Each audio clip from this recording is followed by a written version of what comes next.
Buenos días a todos y gracias por su presencia, por su escucha y por la confianza que siempre depositan en el Instituto Teológico de Vida Religiosa.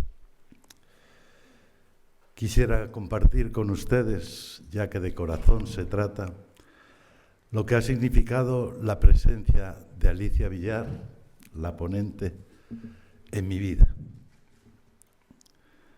Cuando nuestra circunstancia social se caracteriza, no sabemos muy bien si por la desfachatez o el ridículo.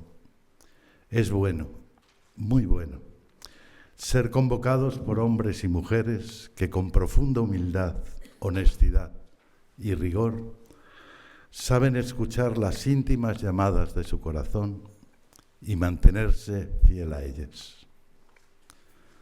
Puedo dar fe.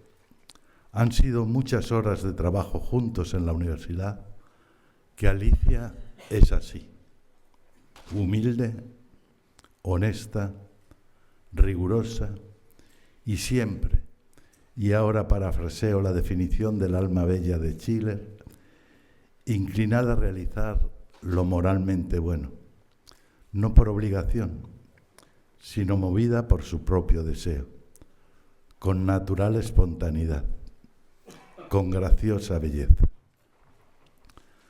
Sus escritos han enseñado a muchas generaciones a luchar contra el escepticismo, a profundizar en la grandeza y los límites de la Ilustración y sobre todo a leer y amar sus dos grandes amores intelectuales, Pascal y Unamuno, dos voces que si sabemos escuchar nos enseñan a prestar atención en lo más íntimo de nuestro corazón a una voz que, invocando y provocando nuestra libertad, nos moverá siempre a luchar con esperanza por un mundo mejor.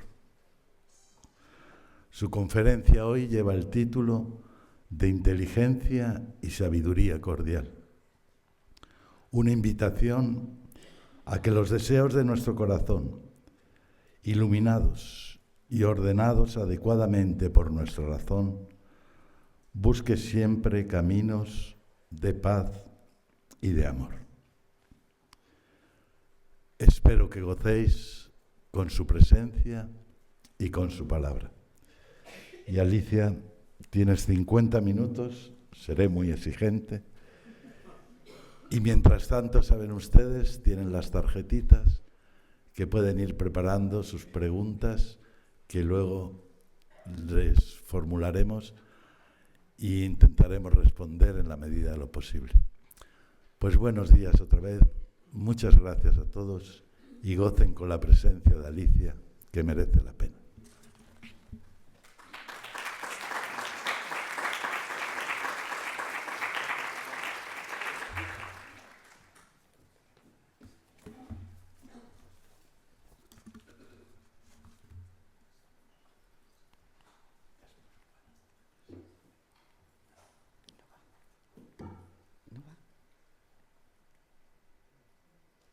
No va.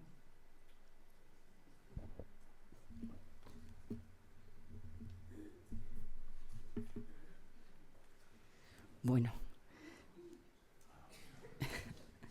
Buenos días a todos y muchísimas gracias por su presencia aquí y por su escucha a los que no están aquí. Muchísimas gracias. Es obligado al organizador de esta semana, Antonio Velleya, y por la confianza que tiene en que pueda decir algo de interés ahora. También a las que han estado apoyando a Maribel, la organización, y por supuesto Antonio, que habla con el corazón siempre y desde la amistad. Bueno, hemos trabajado mucho tiempo juntos, sintonizamos, yo creo que intelectualmente muchísimo, y yo creo que él también conoce muy bien las razones del corazón de Pascal. Y es un amigo, yo creo que con el que se cuenta en los buenos momentos y también en los menos buenos. Siempre está ahí. Bueno, pues, ¿qué les puedo decir yo sobre la inteligencia y la sabiduría cordial? Espero lo primero, que esto funcione. Bien, el tema del corazón, la verdad es que es un tema que a mí siempre, iba a decir humanamente, cómo no nos va a interesar, pero intelectualmente, en mi actividad como profesora de filosofía y como investigadora, me interesó mucho. Porque es que realmente el corazón en filosofía es que no aparece muy poco. Y siempre me intrigó, ¿cómo es posible que el corazón de la persona, que es lo más importante, esté desaparecido en la filosofía? Bueno, pues estas reflexiones, de alguna manera, que han acompañado mis años de docencia, ya no estoy en activo, y mis años de investigación, sí estoy en activo, pues os pueda presentar ahora en el tiempo que Antonio me va a conceder. Os voy a hablar primero de algo que inmediatamente, cuando hablamos, o habéis visto el título de inteligencia o sabiduría cordial, nos viene a la cabeza, que es, bueno, pues es inteligencia emocional. Pues como introducción voy a señalar algunas de las diferencias entre lo que se entiende psicológicamente que es la inteligencia emocional y el punto de vista filosófico de la inteligencia cordial. Después también, de un modo introductorio, me voy a adentrar en la riqueza significativa del término corazón, porque puede significar muchas cosas y puede connotar otras muchas. Y sobre todo me voy a centrar en lo que serían los antecedentes históricos y filosóficos. ¿Me oís ahora bien? No hace falta que repita, ¿verdad? ¿O sí? Bien. En los antecedentes históricos y filosóficos en la modernidad, sobre todo en dos grandes autores, Pascal, contemporáneo de Descartes, y Rousseau, contemporáneo del siglo de las luces. Entonces creo que su llamada de atención sobre la importancia que tiene el corazón para conocer la realidad y los sentimientos interiores, dice Rousseau, fueron una llamada de atención importante para sus contemporáneos. Y terminaré con algunos autores de nuestro momento. Voy a citar fundamentalmente solamente a dos por razón de tiempo, Adela Cortina y Leonardo Boff. Muchos de vosotros, perdonad porque os estoy tuteando, muchos de vosotros conoceréis su libro sobre precisamente este título, La inteligencia cordial. Nos habla de los derechos del corazón. Y Boff cita varias veces a las razones del corazón de Pascal y su espíritu de finura, y también cita en la introducción y en el comienzo de su libro a los análisis de Adela Cortina sobre la justicia cordial, la ética cordial. Bien, inteligencia emocional. Yo creo que la inteligencia emocional es algo que desde el punto de vista de la psicología, ya ha permeado.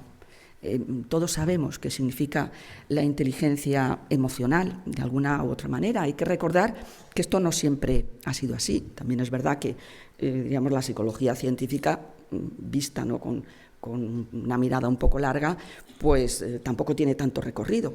Pero sobre todo los iniciales estudios de la inteligencia, como sabéis, se fijaron en los aspectos teóricos. La inteligencia, pues esa capacidad para resolver problemas, sobre todo problemas teóricos, y la inteligencia, pues se relaciona mucho también con la memoria. Eso hace distinguir, diríamos, a las personas en función de sus conocimientos, sin reparar muchas veces, como dirá también posteriormente Rousseau, que no necesariamente mayor conocimiento significa siempre mayor desarrollo de inteligencia, sobre todo la inteligencia cordial. Este concepto de inteligencia emocional, como sabéis, fue popularizado de alguna manera por un periodista de investigación que fue Goleman en el año 1995, pues tampoco tiene muchísimo recorrido, y Goleman se basaba en unos estudios de psicología científica de dos autores que tenéis ahí citados, de Mayer, Salovey. Podría citar a otros muchos, porque ya se llamó la atención sobre algo que también recordaréis, que es el tema de las inteligencias múltiples. Es decir, no solamente hay una inteligencia que a lo mejor nosotros asociaríamos con una inteligencia más racional, más intelectual, sino que la inteligencia puede ser relacional, puede ser social, hay muchísimas inteligencias. Bien, de algún modo, la inteligencia emocional lo que hace es potenciar esos rasgos que señaló ahí, y que es fácil de leer, pero a lo mejor no es tan fácil de aplicar. La autoconciencia emocional, saber qué es lo que nos está pasando, porque las emociones muchas veces van asociadas con estados de confusión. Entonces es introducir, de ahí diríamos lo del término inteligencia, luz, claridad en aquello que interiormente nos está pasando y que a veces es experimentado como algo que nos sume desde la confusión hasta la oscuridad. Supone también no solamente saber lo que está pasando, sino saber gobernarlo, saber dominarlo, saber controlarlo. Supone también esa otra característica, la automotivación, encontrar los impulsos para comprometernos y actuar. Y, por supuesto, lo que entendemos por empatía y contar con habilidades sociales. Entonces, debido a esa riqueza de lo que sería la inteligencia emocional desde el ámbito de la psicología, no nos extraña nada que se haya destacado pues, la importancia que tiene cultivar y educar en todas estas dimensiones.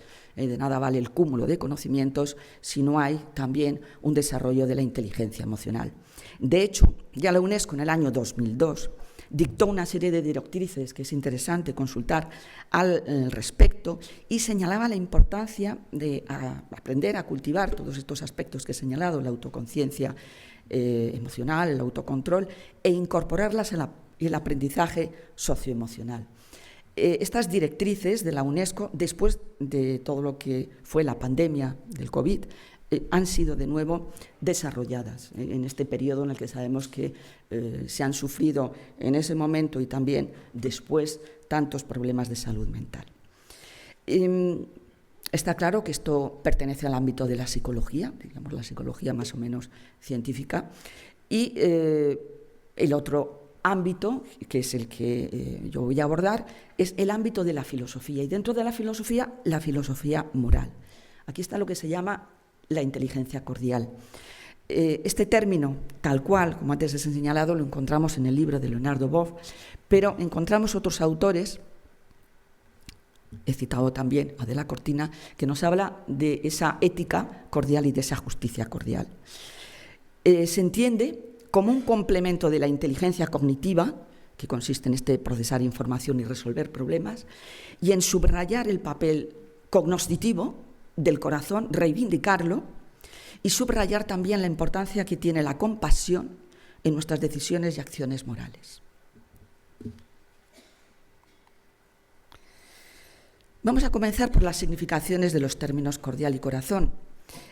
Basta simplemente con asomarse a algo muy sencillo, que es el diccionario de la lengua de la Real Academia Española. Normalmente nos despedimos, o nos solemos despedir con saludos cordiales. Son saludos afectuosos, diríamos saludos que brotan con afecto del corazón. Y el término corazón, del latín cor cordis, o cardia del griego, ya tiene una riqueza significativa que conviene destacar. La primera es la más amplia. El corazón es el centro, es el núcleo de algo. De hecho, lo empleamos no solamente para referirnos al corazón de las personas, ¿no?, a ese centro, ese núcleo íntimo, sino también al corazón del asunto, al corazón de un objeto, al corazón como centro. El segundo, y muy vinculado con el anterior, es el corazón como el fondo de nuestro ser. El fondo, además, el fondo más auténtico. De hecho, nosotros lo empleamos, lo incorporamos en nuestro lenguaje ordinario, que es enormemente rico. Así hablamos cuando hemos leído una noticia que se nos ha partido el corazón. Eso significa que nos ha llegado a lo más íntimo, que de alguna manera nos ha roto. El corazón también significa ánimo, valor, valentía. De hecho, muchas veces también, de nuevo, ante determinados acontecimientos o en etapas de nuestra vida, podemos decir, es que me siento descorazonado, es sentirse sin ánimo ninguno. El cuarto sentido es el que lo vincula con la moralidad, con la generosidad, con hacer el bien, con la benevolencia. De hecho, decimos que es una persona que tiene un gran corazón. Decimos que es una persona que tiene un buen corazón. En el fondo significa ser buena persona. Veremos también cómo en estos autores que vamos a ver a continuación esta significación del del corazón como representación de la buena persona, de la persona en la que uno puede confiar, es también muy relevante. Y por último, el de sinceridad. Cuando decimos te lo digo con el corazón en la mano, queremos decir que lo decimos con autenticidad, pero además algo más, no solamente uno lo dice con sinceridad, porque con sinceridad uno puede ser, como se dice muchas veces, sincericida. Muchas veces puede decir unas verdades de manera que hieran, que ofendan. No, cuando dices te lo digo con el corazón en la mano, te lo digo de un modo que no te ofenda, pero te digo la verdad porque pienso que lo debes de conocer, lo tienes que tener en cuenta. De hecho, y ahora por eso lo marco aquí en rojo, cuando decimos que una persona es que no tiene corazón, lo que decimos es que nos parece inhumano. Decía Schopenhauer que cuando se entierra el corazón de un héroe, es el corazón lo que se entierra, no su cerebro. Decía también Schopenhauer que si somos superiores a los animales es porque somos capaces de compadecernos de ellos. No tener corazón es ser despiadado.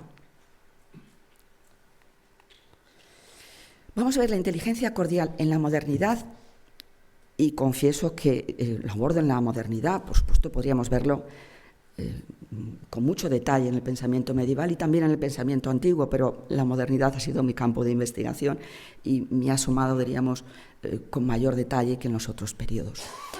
Además, creo que es importante porque en la modernidad, no lo olvidemos, irrumpe el periodo de secularización y ahí estamos. Ahí estamos, ¿no? Entonces tiene interés porque hay algunos autores que diríamos, en el propio contexto, somos hijos de alguna manera todos de nuestro tiempo y no podemos escapar a esa dimensión de seres históricos, que diría Ortega, somos nosotros y nuestra circunstancia. Pues siendo modernos, como es el caso de Pascal y Rousseau, fueron capaces de criticar algunas tendencias que estaban viendo en la modernidad que iban a llegar al exceso, y es ese auge de la racionalidad, y además un auge de una racionalidad entendida de una determinada manera. Es lo que se llama muchas veces esa crítica a esa razón moderna, que se adjetiva como una razón instrumental, una razón que es simplemente utilizar un determinado procedimiento o un medio que se ajusta a determinados cánones que se consideran correctos, que nos llevan a certezas y que si seguimos esos procedimientos, esos métodos, nos van a llevar a avanzar en la verdad. Bueno, pues lo que van a ver es que ese modelo de racionalidad que se impulsa con toda la filosofía de Descartes está hecho con el modelo de ¿qué? De las matemáticas, de la certeza de las matemáticas. Eso no supone relegar el valor de las matemáticas en absoluto. Lo que supone es situarla en el terreno que le corresponden y no más.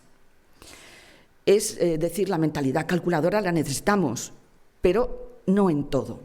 Pues lo que vamos a ver es esos acentos de no en todo. ¿Cuál es la perspectiva de Pascal? Que ahí está absolutamente, diríamos, contemporáneo con esa modernidad de Descartes. Pues lo primero, yo creo que tiene su interés y por esa demarcación que hizo de los saberes que corresponden a la ciencia y a la religión. Porque la modernidad lo que va a impulsar es un modelo de saber, la científica, que se mira en la certeza matemática. Todo lo que se ajusta a ese modelo es saber, es certeza, es verdad. Lo que no, es otra cosa. Y de ahí la minusvaloración, pues va a haber, si no un paso, pues por lo menos unos pocos. Tiene, yo creo que especial mérito, esto lo subrayaba también Gómez Cafarena en sus referencias sobre Pascal, porque Pascal es un gran científico. De hecho, sobre todo en su vida fue conocido como las grandes innovaciones, los grandes descubrimientos que hizo en al menos 3 terrenos, en las matemáticas, en la física y en la ingeniería.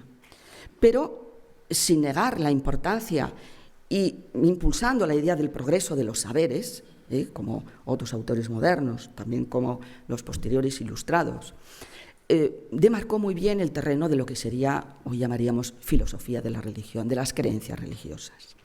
No hay que olvidar que la obra filosófica religiosa más conocida, los fragmentos contenidos en los que se llamó sus pensamientos, eran fragmentos para una obra que quedó inconclusa debido a su muerte prematura. Él murió a los 39 años, para una nueva defensa que él veía necesaria de la religión cristiana. Y es curioso porque si vemos esos fragmentos están hechos a partir de 1654, pues unos poquitos años, hasta los años de su muerte, y los últimos estuvo realmente muy enfermo. Él estaba convencido que había un tipo de creencia o increencia que se estaba extendiendo, que era la indiferencia.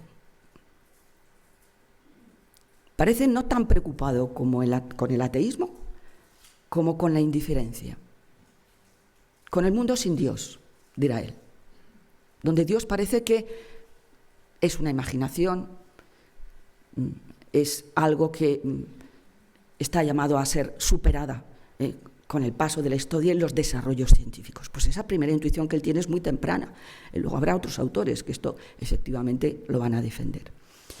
Él, por tanto, lo que ve necesario, y él ha pasado por un periodo mundano, él conoce muy bien las exigencias del método científico, es un nuevo diálogo desde la modernidad con el indiferente, con, diríamos, el impasible, con el escéptico que está perfectamente acomodado y que no siente en absoluto la necesidad de Dios.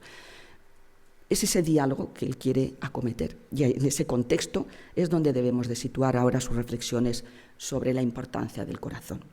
Quiero también mencionar, y desde luego estaba ya preparado y es obligado, pero mucho más en estos días, la riquísima carta apostólica del Papa Francisco sobre Pascal.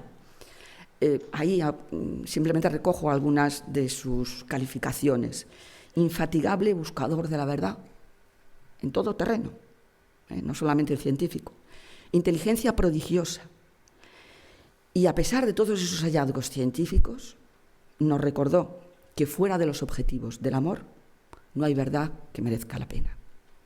Y en esta, diríamos, reivindicación del amor y al impulso moral también que otorga el amor y al sentimiento de ese Dios que consuela, es a lo que se van a referir las reflexiones siguientes. Esta es una imagen, ahora que estamos tan en auge con la inteligencia artificial y que se plantean día a día, de una manera rapidísima, cuáles van a ser los retos de la inteligencia artificial. Últimamente estamos oyendo que hay quien lo utiliza hasta como psicólogo. Pues no está de más recordar que Pascal fue el inventor de una de las primeras, entonces se llamaba Pascaline, en honor a su nombre, una de las primeras calculadoras, entonces se llamó máquina aritmética, que funcionó en el mundo. Realizaba operaciones muy sencillas, pero ya se recogen algunos de los fragmentos de sus pensamientos, pues preguntas en torno a realmente qué es lo que distingue al ser humano de las máquinas, si puede haber, él también es un hombre, diríamos, de grandes intuiciones, no solamente en el plano religioso, sino científico, si no sabemos a dónde va a llegar todo este desarrollo de lo que va a ser esa inteligencia artificial. Entonces era algo absolutamente prodigioso. Bien, lo primero que va a señalar es que hay diversidad de saberes y métodos. En el prefacio de una obra científica que se llama Tratado sobre el vacío, era una obra también muy innovadora, lo característico del método científico de Pascal es que, a diferencia del de Descartes, que tiene como siempre la referencia del método matemático, la certeza matemática como modelo, y ahí diríamos se tienen que ajustar todos los saberes, Pascal no. A Pascal muchas veces le vale con lo contingente, con lo probable. En el terreno científico también, y eso en su tiempo fue una innovación.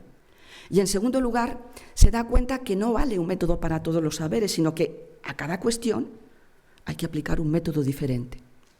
Bien, pues en esa diversidad de saberes y métodos, él distingue unos saberes, señala que son históricos, entre los que va a incluir el saber teológico, donde diríamos la escritura es clave, y entre otros tipos de saberes, que son la razón y la experiencia, hay una distinción que es muy conocida, que también es recogida por el libro de Leonard Boff, y es la distinción entre el espíritu geométrico y el espíritu de finura. Muchos de vosotros lo conoceréis. Lo primero que quiero decir es que hay que aclarar, como siempre, los términos, y en este caso pero también en otros casos que vamos a ver donde se recoge en muchos fragmentos de Pascal el término espíritu. ¿Qué entiende él por espíritu? ¿Qué entiende él por espíritu? Es que se entiende por espíritu en el siglo XVII y en el uso del francés del siglo XVII. Hemos dicho que él lo que quiere es realizar una nueva defensa adaptada a los nuevos tiempos, diríamos, de la religión cristiana, que curiosamente va a estar inspirada también en las Sagradas Escrituras y en los padres de la Iglesia, en especial en San Agustín. O sea, que trata de conciliar los tiempos modernos que vienen, pero también con la tradición, que no se puede prescindir en el plano religioso, moral. Bueno, pues él nos va a decir con este término espíritu geométrico y espíritu de finura algo que connotaba el término espíritu en el francés del XVII. Puede connotar espíritu en el sentido de alma, pero también, y es el que aquí es de aplicación, ingenio o inteligencia. Entonces, vamos a ver cómo una cosa es la inteligencia, quizá lo más próximo al calificativo que le pone geométrico es la inteligencia al modo de las matemáticas, es una cosa, y la inteligencia de finura, ahora seguidamente vamos a ver en qué consiste, es otra cosa. Y ello está relacionado con la significación que va a dar del corazón desde el punto de vista, y esto es importante, del conocimiento. Porque el corazón, siempre, diríamos, se reconoce como la fuente de nuestros sentimientos, también, pero es que él reivindica el corazón como un modo de conocer. Y por último, de Pascal, voy a señalar algo que es central también para expresar ya no tanto la inteligencia cordial como la sabiduría cordial, y es su distinción de 3 órdenes de realidad: los cuerpos, los espíritus en el sentido de inteligencia y la voluntad vinculada con el orden del amor y la caridad. Bien, ¿qué es lo que nos quiere decir con esto del espíritu geométrico? Pues el espíritu geométrico él lo conoce muy bien, diríamos, lo aplica donde lo tiene que aplicar, que fueron en sus descubrimientos matemáticos. El espíritu geométrico, dice, se asocia a nuestra facultad de razonar, porque lo que hace es seguir los pasos del modelo matemático, sobre todo de las matemáticas en la modernidad consideradas como modelo, que son las geometrías de Euclides, ¿no?, que señala que lo primero que hay que hacer es definir bien los términos para evitar equívocos, en segundo lugar, deducir y demostrar. Bien, señala que los principios matemáticos de los que parten las matemáticas son pocos. Luego, las demostraciones pueden ser muy extensas y muy amplias. En principio, pues también pueden ser abstractos y difíciles, por tanto, de ser comprendidos. Y la cualidad fundamental que tienen es que a través de esta mentalidad o esta inteligencia matemática somos capaces, algo que va a ser central en el desarrollo de la nueva ciencia, de cuantificar pues, los fenómenos de la naturaleza, con lo cual sería lo propio de las ciencias exactas. La cuestión que se plantea es si todas las ciencias pueden ser exactas, lo cual no supone que por no ser exacta no sea verdadera. Y ahí es donde viene la reflexión sobre esa inteligencia que él llama de finura. El término finesse francés, si nosotros nos vamos también de nuevo a consultar el diccionario de la Real Academia Española, pues veremos que tiene una amplitud significativa muy amplia. Finura es una persona que está atenta al detalle. Antes comentaba, al hablar de la perspectiva psicológica de la inteligencia emocional, que hay que distinguir la persona que dice las verdades desde el fondo de su corazón, con afán de sinceridad y sincericida. Pues el espíritu de finura es aquel que es capaz de captar intuitivamente, dice Pascal, en un golpe de vista, realidades, valores, rasgos de las personas, de las relaciones, que son significativos y que son muchos. Si nosotros queremos buscar un ejemplo, de la misma manera que es muy fácil encontrar, diríamos, un representante de este espíritu matemático de la persona, decimos, es que es cuadriculada. Decimos que es una persona que es que cuadriculada, a su vez no estamos diciendo representando simplemente, estamos diciendo que es muy rígido. Pues el espíritu de finura no tiene esa rigidez propia del espíritu cuadriculado, diríamos, matemático, ¿no? Es dúctil. Tiene que manejar muchos principios, es esa capacidad que uno tiene de a veces captar muchas cosas, pero captar a un detalle que parece que es minúsculo, que es muy poca cosa, pero es el más significativo, es ese detalle que da unidad a todo lo diverso. Por eso él señala, en principio pueden parecer que son cosas fáciles de comprender, pero todas esas cosas que se captan al tiempo, dice, están desligadas, es decir, no están articuladas como, digamos, las verdades matemáticas que se concatenan, que se derivan de unos primeros principios. No, son cosas que no están desligadas. Pero interpreta de una manera, digamos, con unidad, esa multitud de elementos, les da un significado y valor. Capta el detalle, por tanto, capta esa verdad cualitativa y es de aplicación, esto es lo importante, en lo que entenderíamos hoy que son los saberes, las ciencias humanas, las relaciones humanas. La dificultad es que estos fragmentos que se recogen en los pensamientos, pero que no sabemos si pertenecerían a esa obra que no llegó a terminar, que es la defensa de la religión cristiana, quizá también pues, estaban destinados a otro tipo de escritos en el que iba a hablar eso sobre ese tema que también le preocupaba, que era esa diversidad de métodos y saberes. Lo interesante también es que vemos cómo Pascal, frente a veces a algunas versiones pues, más, diríamos, rápidas o precipitadas de su pensamiento, no es que quiera tomar partido por uno y otro, él hace algo que es muy constante en sus análisis. Él discierne, él distingue.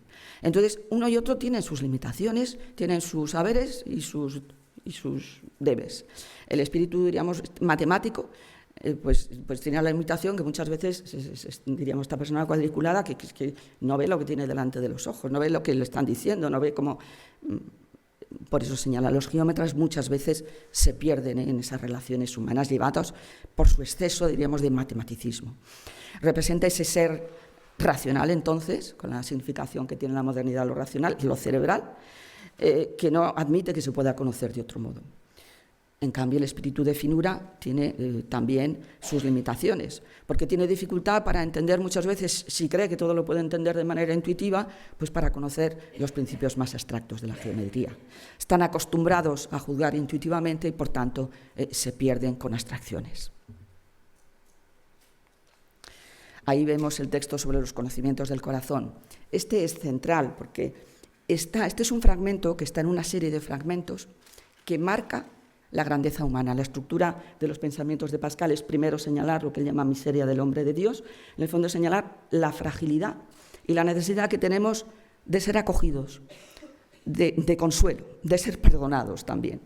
Entonces, estos fragmentos están dentro de lo que señalan en él una transición desde la miseria hasta lo que también es señal de grandeza. Es señal de grandeza para él va a ser el pensamiento y la conciencia, la capacidad para conocer racionalmente, para hacer ciencia, pero también estos conocimientos del corazón. Y señala, conocemos la verdad no solo por la razón, sino también por el corazón. ¿Cómo conoce el corazón? Pues dice, de esta última manera es cómo conocemos los primeros principios. Es decir, todo nuestro razonamiento, en el fondo, se apoya, se basa, dice él, ¿en qué? En unos primeros principios. Y estos primeros principios de todos los conocimientos son sentidos, intuidos por nuestro corazón, en el sentido de centro, en el sentido de fondo indiferenciado. Por eso dice, esta impotencia, diríamos que tenemos muchas veces, de poder demostrar con la razón esos conocimientos del corazón, debe servir para humillar a la razón que querría juzgarlo de todo, pero no para oponerse a nuestra certidumbre. Es decir, no solamente conocemos por la razón, sino que es que además conocemos con certeza. Por eso dice, los primeros principios del corazón se sienten, las proposiciones de la razón se deducen o se demuestran, y todo ello con certeza. Y termina con esta observación, que como veis tiene un cierto paralelismo con la de antes del espíritu de geometría y el espíritu de finura. Es tan absurdo, diríamos, tener esa mentalidad cuadriculada, diríamos, que se quiere aplicar a todo, como esa mentalidad intuitiva, atento al detalle, que se quiere aplicar a cuestiones donde no corresponden. Por eso señala, es tan inútil y ridículo que la razón pida al corazón prueba de sus primeros principios para querer aceptarlos, como sería ridículo que el corazón pidiese a la razón un sentimiento de todas las proposiciones que ésta ha demostrado para querer. Si ahora oponemos los conocimientos de la razón y los del corazón, vemos que los de la razón se deducen o demuestran, que se apoyan en los conocimientos que son sentidos o intuidos, dice el texto, y la conclusión es que la razón no puede juzgarlo todo. los conocimientos del corazón se intuyen y se sienten de un modo inmediato y con certeza, se refieren a los primeros principios de nuestros conocimientos, son la base de nuestros razonamientos y, como antes indicaba, el corazón, el centro de la persona, junto con la conciencia, define al ser humano y es marca de su grandeza. Si nos vamos ahora a otros fragmentos, hay muchos que hablan sobre el corazón, de la parte que sería más dedicada a lo que sería mostrar la necesidad que tenemos de Dios. Vemos cómo aquí Pascal recupera la significación del corazón en la Biblia y también, diríamos, el orden del amor de San Agustín. Señala cómo el corazón es ese fondo indiferenciado del ser humano que regula la acción y aplica, y esto es importante, porque este es el acento que luego hay que poner también en la perspectiva moral del corazón, que en el corazón nace lo mejor y lo peor del ser humano. Es decir, va a aplicar de continuo esta dualidad del corazón de piedra y el corazón de carne. Porque el corazón nos lleva a amar, pero el corazón puede llevar a amarnos a nosotros por encima de todas las cosas y constituirnos en el centro. De modo que seamos absolutamente indiferentes al sufrimiento del otro, es el corazón de piedra. O puede ser un corazón de carne, que descubre que somos un elemento, una parte de un todo que hay que cuidar. Hay, por tanto, un amor desmedido, es un yo, que él califica odioso, y hablamos mucho de un narcisismo egocéntrico, ¿no? Señala que ese yo es, además, diríamos, no tiene en cuenta la realidad, porque es un tirano que se constituye como centro de todo, y es imposible, porque cada uno se quisiera constituir en el centro y de alguna manera esclavizar a los demás. A esto va a oponer lo que vamos a ver en el texto siguiente, que es lo que llama el amor al ser universal. Es esa conciencia del todo del que formamos parte, que recupera también en su libro Leonardo Boff. Y de Pascal quisiera también apuntar algo sobre esos tres órdenes de la realidad que señalan cosas que son distintas, de distinto género, dimensiones humanas y valores. Es el cuerpo o la carne, el espíritu en el sentido de inteligencia y la voluntad que orienta al amor y a la caridad. Ahí tengo el famoso texto, cuando he comentado el nombre de Pascal, seguro que se les viene a la cabeza la famosa frase, ¿no? El corazón tiene razones que la razón no conoce, pero allá se queda. No, hay que leer un poquito más. Y luego señalaré también dónde viene, que es importante el orden muchas veces de los fragmentos. El corazón tiene razones que la razón no conoce. Y dice, lo sabemos por 1000 cosas. Es que eso lo sabemos con certeza. Digo que el corazón ama al ser universal, y subrayo al ser universal. Si me amo a mí mismo, amo al otro, que es un ser como yo, naturalmente y a sí mismo naturalmente. Y aquí viene esta oposición del corazón de carne y el corazón de piedra. En la medida que se entrega a ello y se endurece contra uno u otro a su elección, ¿habéis rechazado el uno y conservado al otro? ¿Es que os amáis por razón? Justo después de este artículo 423 viene otro fragmento muy cortito que señala, es el corazón quien siente a Dios y no la razón. He aquí lo que es la fe. Dios sensible al corazón, no a la razón, lo cual, va a decir, no supone, diríamos, que se presenten, diríamos, aspectos de la religión cristiana que sean contrarios a la razón, porque sería ridícula. Su propósito es presentar a la religión cristiana en lo que tiene de admirable, porque solamente lo que nos resulta admirable es capaz también de mover nuestro corazón al afecto. Y señalaba la importancia del lugar. No me puedo extender porque nos espera Rousseau y los otros que estaban anunciados, y estoy viendo el reloj ya, Antonio, con preocupación. Está después del famoso fragmento sobre la apuesta a favor de la existencia de Dios. Después de dialogar con el incrédulo y decir que si no consigue creer, es razonable apostar a favor de la existencia de Dios, vienen estos dos fragmentos. Por último, los tres órdenes de realidad. Estos fragmentos vienen en una de las últimas series de los fragmentos que estaban clasificados. Señala, digamos, esta dualidad también de inspiración paulina entre los carnales, los doctos y los sabios. Los carnales para él no son solamente aquellos que, digamos, buscan la felicidad en lo sensible. La novedad aquí ahora para Pascal es que están los reyes es decir, los poderosos y los ricos, son todos aquellos que son ávidos de poder, por tanto, de instrumentalizar al otro. Tienen por objeto lo sensible, de alguna manera, en un sentido alto. Y su grandeza, porque los hay grandes en este orden carnal, es visto con los ojos sensibles.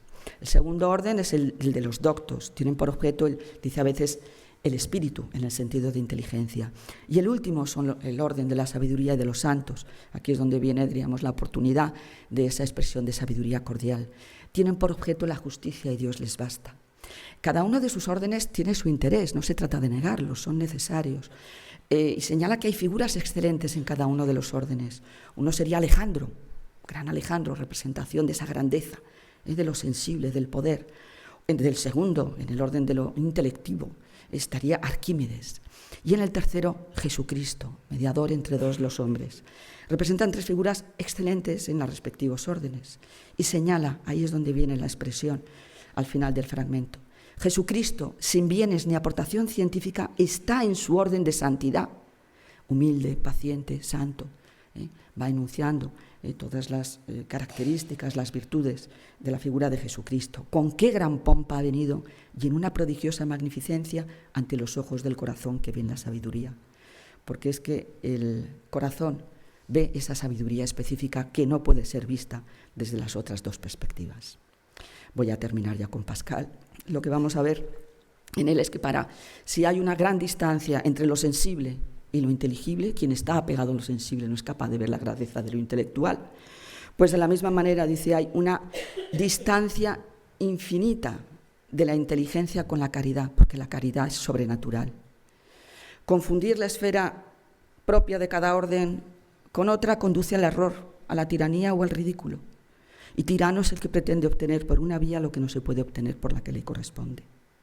Por tanto, la sabiduría cordial en Pascal sería esa capacidad para captar en su orden adecuado el valor de las personas y de las cosas y para orientar la acción desde la caridad, desde luego vinculada con el orden del amor de Dios. Brevemente, mucho más brevemente, a Rousseau, porque lo que me interesa de Rousseau es destacar cómo en este ámbito en el que ya ha crecido muchísimo este proceso de secularización.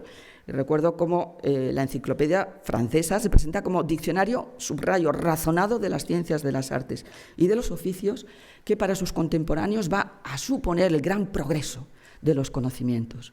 Bueno, pues si hay de alguna manera en esta época no solamente una atención acentuada y una sobrevaloración de esta razón, sobre todo, diríamos, moderna y abstracta, de la razón y de la ciencia como los medios para liberarse de las supersticiones y de los prejuicios, sino que se va a llegar, al final, incluso del siglo XVIII, a rendir culto a la diosa razón. Bien, pues en este contexto se dice que Rousseau va a ser la conciencia crítica de la Ilustración, de la misma manera que Pascal ha sido un poco conciencia crítica de esa mentalidad científica que quiere aplicarse a todos los terrenos. Lo que interesa, y quiero marcar aquí, es que para Rousseau tiene también esta convicción profunda desde sus primeros escritos filosóficos, y es que el progreso de las ciencias en la humanidad no necesariamente conlleva el progreso moral. ¿Cuál está, o qué es lo que ha ocurrido a su juicio?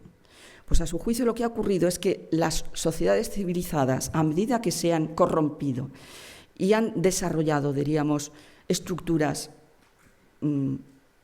basadas en el servilismo, en el despotismo y en la desigualdad, han hecho perder el sentimiento de cercanía y de compasión que teníamos unos con otros. Va a ser un autor que, si en todas las éticas modernas lo importante va a ser la fundamentación de la razón, en él, junto con otros contemporáneos como los moralistas británicos, va a ser central no perder esa dimensión que es la compasión. La compasión para Rousseau es el contrapeso del egoísmo. Es lo que nos hace sentirnos concernidos ante el sufrimiento ajeno y otra dimensión importante, indignarnos ante la injusticia. Por tanto, el sentimiento de compasión es más complejo y más rico de lo que inicialmente puede pensarse, porque nos lleva a salir de nosotros mismos, de alguna manera, a aplicar esa máxima, dice él, de moral natural, que es buscar mi bien, mi propio bien, que es legítimo, pero sin causar gratuitamente un mal al otro. Y además equilibra que en esa búsqueda de aquello que me interesa yo haga gratuitamente mal al otro. Por tanto, promueve más la cooperación más que la rivalidad. Y cuando vemos que el otro sufre y es víctima de un acto de injusticia, es lo que nos moviliza la acción. Por tanto, para Rousseau, si el ser humano, es otra frase muy conocida, es bueno por naturaleza, es porque es compasivo, porque no le es indiferente el otro, porque no es impasible. De nuevo vemos esta reivindicación ya en un plano aún muchísimo más secular, porque en el caso de Rousseau no hay este proyecto de hacer una defensa expresa de la religión cristiana, pues diríamos esta condena, diríamos, de todo lo que conlleva una sociedad basada en los intereses de una clase, diríamos, de unos pocos, y la necesidad de movilizar a la acción. Hay experiencias, ya solamente las apunto porque avanza el tiempo, para Rousseau, dice, ¿por qué si somos espectadores de un acto de injusticia, alguien que es atacado en una calle, ¿con quién nos identificamos? ¿Con el agresor o con la víctima? Si nos identificamos con la víctima, si nos indignamos por ese mal infligido, es que aún no hemos perdido nuestra humanidad. Por tanto, la compasión no solamente frena el mal que yo puedo hacer, me lleva y me moviliza a querer el bien. Todas estas filosofías que han reivindicado el papel de la compasión por los llamados filósofos de la sospecha, entre otros, solamente mencionaría a Nietzsche, fueron muy criticados, porque la compasión también puede tener, diríamos, sus lados oscuros. Hay quien puede sacar provecho del victimismo, hay quien puede ofender con una compasión manifiesta, hay quien en determinado momento se siente herido por la compasión. Y creo que es esto en lo que ya no puedo adentrarme, es una pena, en la filosofía poética de Miguel de Unamuno. Voy a tener que pasar a la justicia cordial de Adela Cordina y de Leonardo Wolf, lo que incorporan. No podemos dejarnos caer, yo creo que actualmente podemos situar la balanza en el otro extremo, y es que hemos pasado de una crítica, estamos de acuerdo, los excesos de la razón instrumental, de la razón moderna, de la mentalidad matemática, que niega valor de conocimiento a otros saberes que no sean los estrictamente científicos, al polo opuesto al emotivismo. Lo importante es lo que uno siente, pero los sentimientos, comenzaba señalándolo, pueden ser ciegos, nos llevan a la impulsividad, a veces son irrefrenables. En el corazón humano, recordemos esa dualidad, corazón de piedra, nace lo peor y lo mejor. Por tanto, es necesario una aplicación también de esta inteligencia para equilibrar y articular estos sentimientos humanitarios, sentimientos compasivos con la razón. Recojo ahí una cita de Adela Cordina, es un sentimiento, el sentimiento de compasión, que urge a preocuparse por la justicia, no como esa condescendencia que tiene el que se siente superior con el que se ve débil o frágil, sino como el gozo de quienes se reconocen recíprocamente. Vemos aquí en las obras de Adela Cordina, tanto en la justicia cordial como en la ética mínima, como en la ética cordial, que se llama así, ese dialogar con esas críticas que se hicieron por parte de estos autores de la sospecha, y especialmente a Nietzsche, de esos excesos, diríamos, a los que nos puede llevar la compasión, porque señalaba Nietzsche, si nos dejamos llevar por la compasión en todo momento, todos los días y en todo lugar, nos deprimimos y nos sumimos en un contagio afectivo que tampoco ayudaría en determinado momento a quien necesita nuestro apoyo. Termino con Leonardo Boff y con Los derechos del corazón. Es una obra muy breve, yo seguro que muchos la conocerán, y si no, pues recomiendo su lectura. Está muy inspirada, señalo, si lo leen, en estas reflexiones también de Pascal.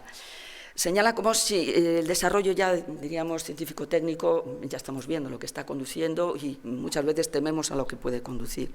Y señala como sin la sensibilidad las operaciones de la tecnociencia van a ser siempre insuficientes. La cuestión ética va a estar allí. La necesidad de la pervivencia de los sentimientos humanitarios va a estar allí. Por eso señala la necesidad de defender los derechos del corazón, entendido como la capacidad para sentir. Realmente compasión es consentir, es sentir con, de ahí la proximidad del término compasión con conmiseración.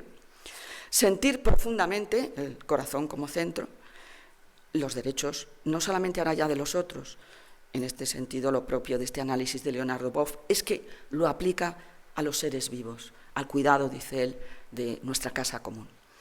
La inteligencia cordial integra la razón con la sensibilidad del corazón. Dejarnos llevar por las emociones tampoco muchas veces soluciona. Necesitamos, entendido, diríamos, el respeto por el sentido de la realidad, que es el que nos dice que somos parte de un todo, y que no puede desatenderse de los otros elementos que constituyen esa totalidad. Tenemos un sentido de pertenencia compartido por todos los seres. Somos corresponsables por el destino común de la Tierra. Por eso señala cómo la esencia humana es ser en relación. No podemos entendernos como seres aislados. Es que no somos eso, somos un nudo de relaciones que señala en todas direcciones. Somos partes de un proyecto común abierto, siempre en construcción y siempre amenazado. Por eso señala que es necesario abrir ese sentimiento de compasión no solamente a los iguales, a los prójimos, sino hacia los seres que sufren, diríamos, gratuitamente en la naturaleza. Apunta a despertar el corazón, entendiendo por tal la compasión y la solidaridad con los ecosistemas y los seres de la Tierra, porque amamos lo que cuidamos y cuidamos lo que amamos. Termina el libro de Boff con los derechos del corazón. Enuncia muchos, aquí solamente recojo algunos que son propios de ellos y otros que nos recuerdan los que hemos visto anteriormente, tanto en Pascal como en Rousseau. Hay que proteger nuestro corazón. Esto significa, no dejarnos llevar eso siempre, ¿no?, por ese contagio afectivo, porque nos sumiría continuamente, diríamos, en un estado que nos debilitaría por la tristeza, ¿no? Hay que cuidar nuestra sensibilidad al mismo tiempo, no caer en ese corazón de piedra impasible ante todo ser vivo que sufre. Hay que cuidar y velar por el propio corazón, como hay que cuidar por la propia salud y por el propio cuerpo. Hay que cultivar nuestra sensibilidad, hay que abrir el corazón a la realidad con la que estamos interconectados y hay que compadecer con el corazón y prepararlo para el cuidado. Ahí señaló esa articulación, ese equilibrio entre la razón y la fe. Por tanto, y con esto ahora sí que de verdad, Antonio, perdón a todos y termino con esa integración de la razón y el corazón, sin emotivismo ciego. La razón tiene un papel innegable, ¿no? La razón es que en determinado momento modera la impulsividad o el desenfreno muchas veces de los sentimientos, ¿no?, o del calor del corazón. La razón, que es absolutamente necesaria para evaluar, incluso a veces puede ser para cuantificar, para distinguir los medios y los fines y qué medios son adecuados a qué fines. Los fines éticos, los medios técnicos, pero sin perder nunca de vista esa perspectiva ética. Por tanto, diseño de estrategias adecuadas.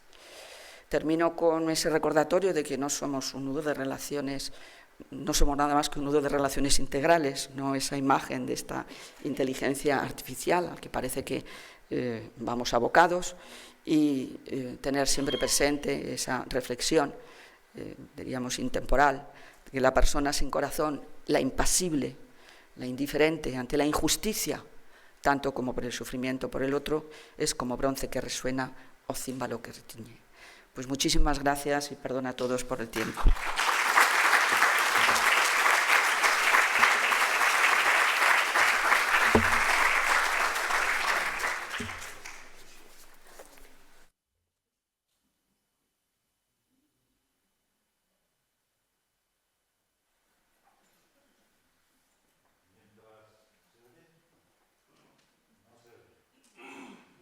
Sí, se oye. Mientras vais preparando vuestras preguntas, vuestros comentarios, que tienen que ser breves para que dé oportunidad a la mayor parte de personas que han escuchado, os presento también a Juana Sánchez Gay.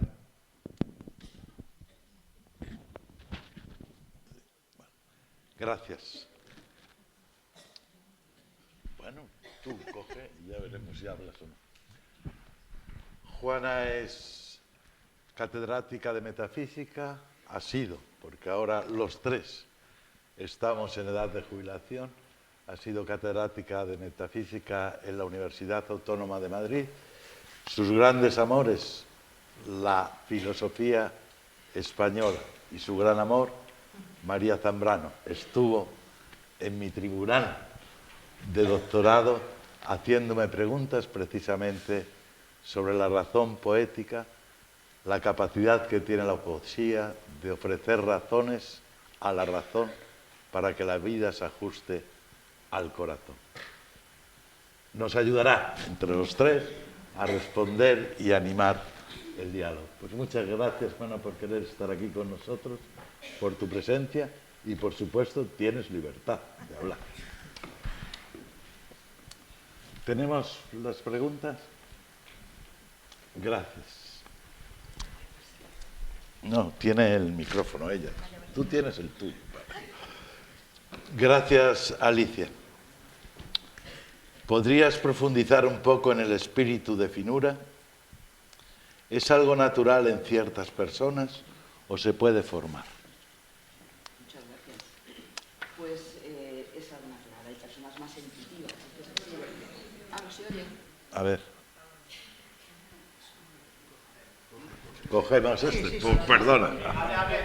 A ver. ¿Hola? No. A ver. No me veo. ¿Dónde está?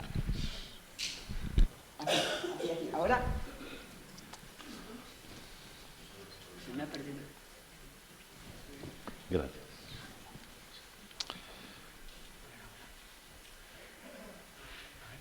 ¿Ahora? ¿Sí? Bueno, pues para no hacer perder tiempo no pasa nada. Nos ayudamos con el sistema antiguo, que es pasarlo, estamos cerca. Pues muchas gracias por la pregunta, que es desde luego muy pertinente. Es cuestión, como digo, parece ser que estos fragmentos que, como he señalado antes, seguramente estaban relacionados con obras en las que él quería hablar de un arte de persuadir y todo este tipo de cuestiones relativas al estilo adecuado, al método, estaban inspiradas en personas que él conocía. Él había sido un científico y hombre de mundo. Entonces, los comentaristas, los editores críticos señalan que el espíritu geométrico estaba inspirado en Roberval, que era el típico matemático suficiente, despreciativo de todo aquel que no entendiera las matemáticas, porque representan, diríamos, el sumo de la verdad, y quien no entiende las matemáticas es como menos inteligente, ¿no? Y el espíritu de finura estaba inspirado también en otro amigo, pues que tenía más desarrollo de la vena artística. Entonces, lo que él señala es precisamente cómo él observaba que estos dos tipos de, diríamos, personalidades es que eran incapaces de abrirse al otro. Puede ser estupendo tener uno y puede ser estupendo tener el otro. El problema es la ceguera. El problema es, diríamos, el desprecio que se hace en el fondo por quien no. Se puede cultivar, lo primero que hay que hacer es el autoanálisis psicológico, saber cómo uno es. Uno puede ser muy intuitivo y darse cuenta que en su vida también ha cometido muchas torpezas o ha hecho a veces pues, lo que no debía, dejándose llevar por las intuiciones o por los sentimientos. Entonces, es como una señal la llamada de atención. Su ideal es aplicarlo. En el plano de las relaciones humanas, no olvidarnos que no somos figuras geométricas, que somos personas. Y, por supuesto, educarlo. Claro. Muy bien, tenemos aquí dos preguntas muy similares que te piden, perdón, que establezcas, si es posible, tal como ha ido la conferencia, una comparación entre lo que sería la inteligencia pascaliana y la inteligencia artificial, o la inteligencia cordial y la inteligencia artificial. Se advierte en la pregunta que casi es para escribir un libro, pero si puedes, de alguna manera, hacer también una tabla comparativa entre inteligencia artificial e inteligencia cordial. ¿Dónde estarían las diferencias? Pues muchas gracias. De nuevo, otra pregunta. Yo lo estoy pensando últimamente, además, con esta anécdota de las personas que ya están llegando a tener atención psicológica a través de la inteligencia artificial. La verdad es que es preocupante. Porque todo lo que supone detrás es el miedo, en el fondo, diríamos, a revelar las propias fragilidades y que esas fragilidades queden en el anonimato y que todo entonces sea mera apariencia. Pues seguro que Pascal, que yo creo que era muy intuitivo junto con una mente matemática genial, diría que imposible. De hecho, hay unos fragmentos en los que, muy cortitos, pero en los que dice, nunca, nunca, por mucho que una máquina sea inteligente, podrá ser un ser humano, por la experiencia de la corporalidad, por lo que hemos señalado, los dos órdenes. Somos seres sensibles. Rousseau decía, y Unamuno también, es una pena que no me he dado tiempo Unamuno, siento, luego existo. ¿La máquina siente? Hay otras dos preguntas también muy parecidas. ¿Puedes darnos pistas acerca de cómo vivir desde el corazón en nuestras vidas comunitarias? Ella tiene vida comunitaria, está casada y es abuela con 9 nietos. Así que también tienes vida comunitaria, sí. Y puedes hacer la referencia. Pues, y entonces, la segunda pregunta, ¿qué podríamos rescatar hoy para nuestras vidas comunitarias del espíritu de finura? ¿O qué te parece lo más importante? Pues yo creo que es, iba a decir experiencia, también comunitaria, en la actividad profesional, sí, muchos años. Pues escuchar y abrir los ojos, y mirar a los ojos, y mirar de frente. Eso, claro, te hace sufrir, porque no siempre vemos en el otro ni que nos quiere, ni que se conmueve, o en nosotros mismos. Mirar hacia uno mismo con una mirada sincera, no está todo lo que, bueno, el dicho famoso, pues importante, hago el mal que no quiero. Importante para nuestras comunidades, mirarnos con ojos limpios y escucharnos. Por último, hay dos preguntas. Primero, si nos podrías dar algún libro sencillo para profundizar en el tema. Y luego, desde la Fides Ratio, cómo establecer una adecuada relación entre razón y fe, de tal manera que nuestra vida consagrada pueda caminar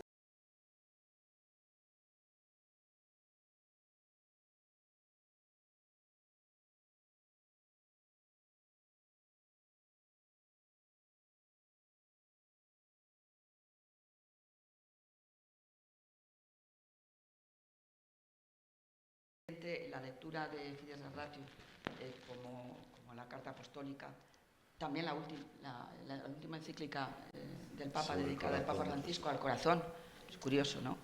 Que es tan bonita y que también recupera el corazón en los antiguos y en los griegos.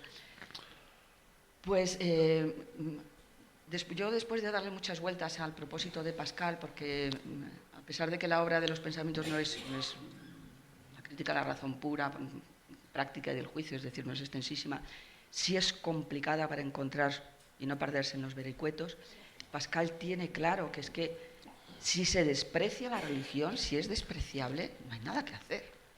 No se puede presentar, dice, la religión como ridícula. Entonces, ¿cómo abrir las puertas al misterio? Ese es el enigma. Y cómo no presentar una religión, él dice, que no sea ni ridícula ni que repugne a nuestra razón, sabiendo que es otra cosa el orden del misterio. Apertura y cómo abrir de nuevo el corazón y cómo integrar, ese es el gran reto, razón y corazón. Un libro para introducirnos, Pascal. Sí. Pues desde luego, para Pascal la carta apostólica del Papa Francisco es maravillosa, es una síntesis estupenda. Y a mí el libro de Leonardo Boff me ha gustado. Tiene muchas lecturas detrás.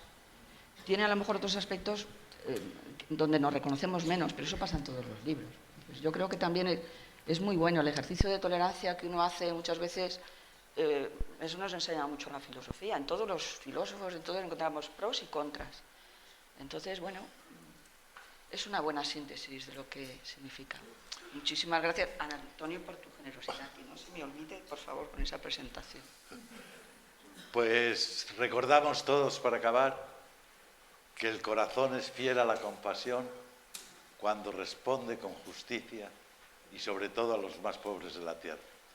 Gracias, Alicia, gracias, Juana, y gracias a todos por vuestra escucha, y seguimos reflexionando juntos con el Instituto.